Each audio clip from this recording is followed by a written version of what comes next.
बुंदेलखंड में हजारों महिला डेयरी किसानों का गुस्सा और समय सड़कों पर फूट पड़ा जब उन्होंने अपनी संस्था बलिनी मिल्क प्रोडक्ट कंपनी लिमिटेड को कमजोर करने की कथित साजिश के विरोध में प्रदर्शन किया। इस दौरान महिलाओं ने एनडीडीबी डेयरी सर्विस के चेयरमैन का पुतला दहन कर अपना आक्रोश व्यक्त किया।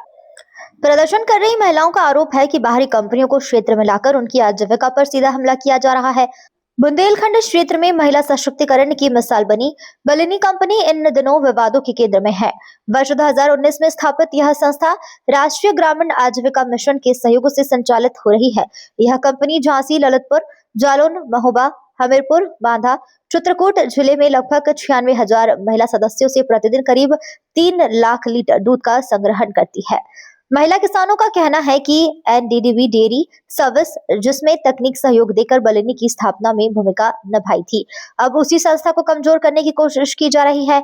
उनका आरोप है कि राजस्थान की पायस कंपनी को बुंदेलखंड में लाकर बलिनी के सामने खड़ा कर दिया गया है, जिससे महिला किसानों के हितों को नुकसान पहुंच रहा है। किसानों ने यह भी आरोप लगाया कि पायस कंपनी द्वारा क्षेत्र में भ्रम फैलाया जा रहा है कि बलिनी के कर्मचारी तथा दूध संग्रह केंद्रों को तोड़ने का प्रयास किया जा रहा था।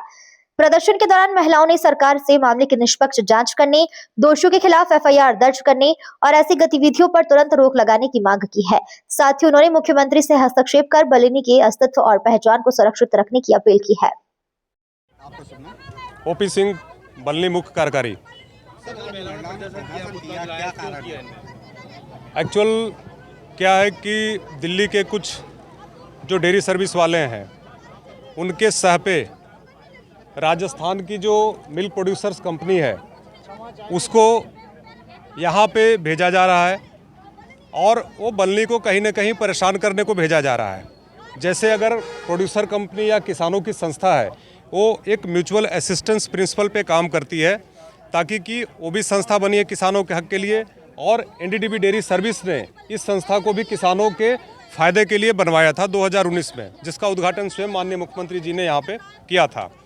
आज एक संस्था ऑलरेडी राजस्थान में वो फेलियर के कगार पे है, आप सबको विदित है, और आप सबको कुछ न कुछ पेपर के कटिंग भी दिए गए हैं, जिसके द्वारा आपने देखा होगा कि उस संस्था का काफ़ी विरोध राजस्थान में हुआ है।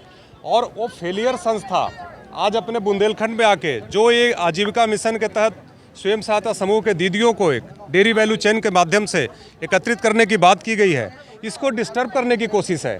और कहीं ना कहीं ये उत्तर प्रदेश में एक नया मॉडल जो दीदियों का खड़ा हो रहा है, इससे कुछ ना कुछ लोग विचलित हैं और सरकार की छवि को खराब करना चाहते हैं। इसके लिए हम लोग आज चीज़ का विरोध कर रहे हैं कि जो संस्था राजस्थान में आधे प्रोक्योरमेंट पे पहुँच गई, आधी वॉल्यूम हो गई, आधे लोगों का सपोर्ट रह गया, वो इस बुंदेलखंड में आके कोसों मील दूर कौन सा यहाँ पे चमत्कार करेगी।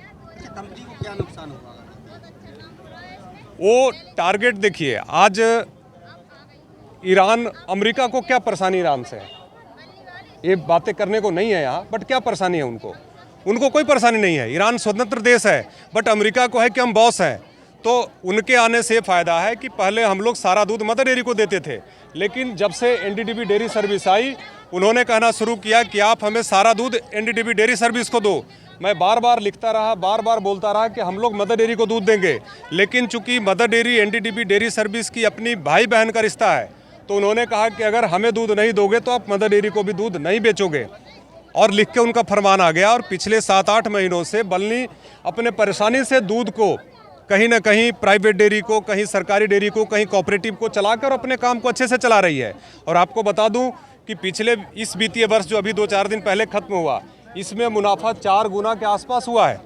लेकिन आज इस मुनाफे से वो लोग विचलित हैं। उनको लगता है कि प्रदेश में एक नई व्यवस्था खड़ी हो रही है, जो देश के नामचीन जो व्यवस्थाएं थी उनको धत्ता बताते हुए उनसे बेहतर काम कर रही है। ये लोगों को पच नहीं रहा है, और ये कहीं ना कहीं इस संस्था पे आघात करने के लिए ये कहीं ना कहीं से राजस्थान से उठा के संस्था को यहाँ से भेजा है। हमने विरोध किया है कि कंपटीशन से कोई इशू नहीं है, जितने कंपटीशन आए उतनी अच्छी बात है, उतना देश निखरेगा, किसान सुधरेंगे, किसानों की आजीविका बढ़ेगी। हमारे आने के बाद जब भी यहाँ पे डेयरी डेवलपमेंट हुआ, उसके बाद यहाँ पे भारत की और आप समझिए एशिया की सबसे बड़ी कोऑपरेटिव अमूल आई, उसका हम लोगों ने स्वागत किया। अमूल आई, अमूल ने काम किए, यहाँ आसपास में नमस्ते इंडिया काम करती है, दूसरी डेयरियाँ भी काम करती है, लेकिन वो व्यापार के दृष्टि से आए हैं। उन्होंने आके व्यापार को बढ़ाया है। कंपनी यहाँ आ रही है, उसको किसी पार्टी का या सरकार का संरक्षण है? नहीं, ऐसा हमें कोई ज्ञात नहीं है। हमें इतना पता है कि कुछ लोग अपने स्वार्थ में इस संस्था को फिर से वापस ढकेलना चाहते हैं मदर डेयरी की ओर, चाहे दूसरे एनडीडीबी डेयरी सर्विस की ओर, जहाँ कि उनका अपना स्वार्थ है। आप जाके देखें कि जिस तरीके से बाकी 20-22 संस्थाओं का उन्होंने हनन किया है। आज महिलाओं ने इस बात का चर्चा पिछले 15-20 दिनों से गांव-गांव में हो रहा है।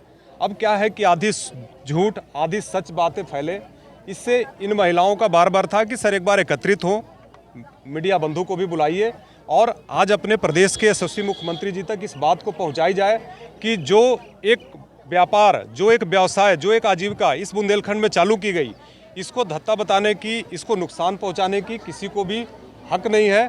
इसलिए शासन तक आवाज़ पहुंचाने के लिए दीदियों ने आके यहाँ पर एनडीडीबी डेयरी सर्विस के चेयरमैन श्री मिनेश शाह जी का पुतला फूका और एनडीडीबी डेयरी सर्विस का पुतला फूका, जिनके इशारे पर आज इस डेयरी को खराब करने की कोशिश की।